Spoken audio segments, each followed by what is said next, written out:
Hello everyone, I am Sunil Kumar, and in this video I am going to start lecture series for operating system. This is my first video on operating system lecture series. So let us start what is operating system and what is the need of operating system. So let us assume a user has developed one application. After developing that application, he wants to execute that application onto the computer system. So what is the meaning? It means what he wants to communicate with the computer components, but it is not possible to communicate directly with the computer components because in order to communicate he needs one code, or you can say 0 or 1. So but it is not possible for user to write the code for every source code. So what he needs actually, how you can execute the code. So see, whatever he has written, that is called source code, and in order to execute the source code he needs one interface or one medium.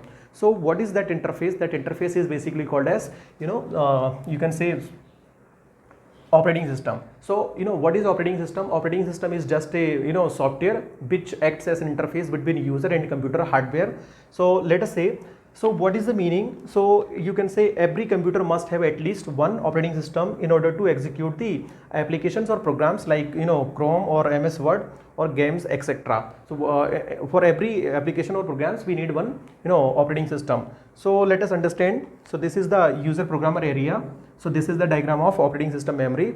So this is the user programmer area. So where he can write the like applications, or he can develop the programs. So this is what? So this is the application area where he can develop his applications, or he can store the applications. Now, so after developing that application, he wants to execute that application onto the computer system, means he wants to access the computer components. So but he cannot directly access, so that is the reason he need one interface, that is called operating system. So with the help of operating system he can execute the code or instructions.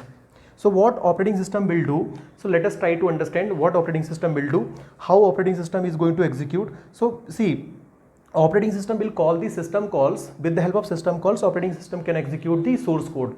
So what is system call? In order to understand system calls, let me explain one example. So let's say a user is writing one simple program in order to print the hello onto the window. So let's suppose this is program, simple C program, void main. So this is printf. So this is what? Hello. Let's suppose a user has written this code and he wants to print simply hello onto the screen.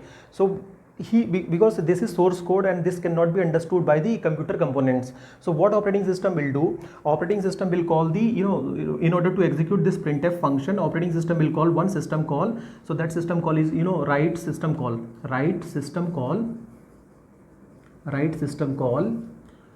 in order to print the hello onto the console, or in order to print hello onto the monitor. So what system call does? System call is is a request which is made by the user programmer, or in order to get the service of an operating system. So what is the meaning? Operating system calls internally system calls in order to communicate with the computer components or computer hardwares.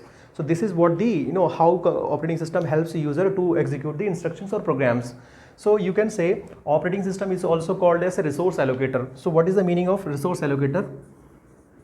Resource allocator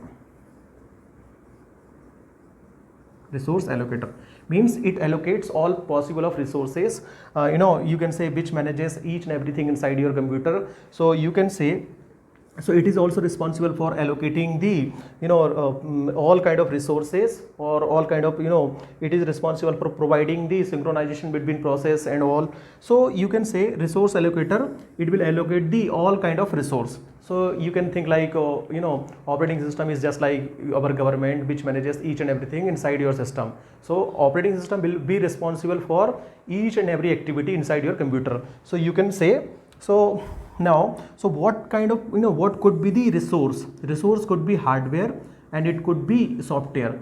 So what is the meaning of hardware? Hardware could be anything, device, and memory, it could be memory. And what could be software? Software could be any applications or files, you can say files. Okay, so next topic, let us understand what are the goals of operating system. So let me write that goals of operating system also.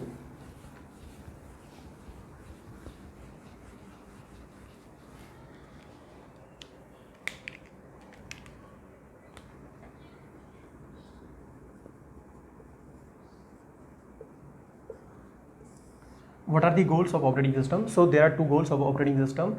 So first goal is, primary goal of an operating system is, easy to use, or you can say convenience. So primary goal of an operating system is, primary goal of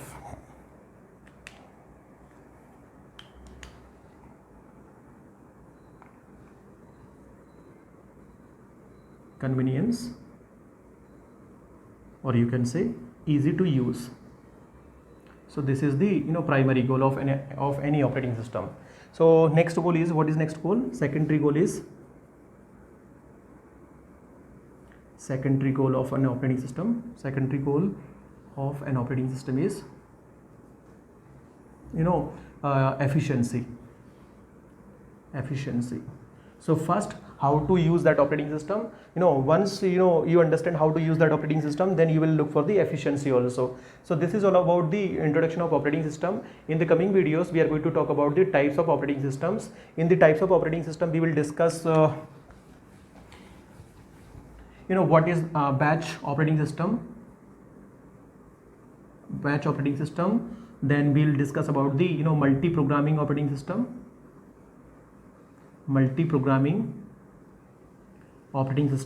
Then we'll talk about the multitasking of the operating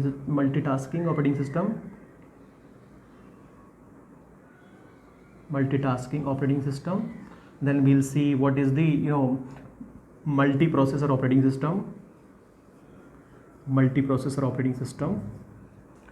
This is next is real-time operating system. So this is all about basic introduction of the operating systems.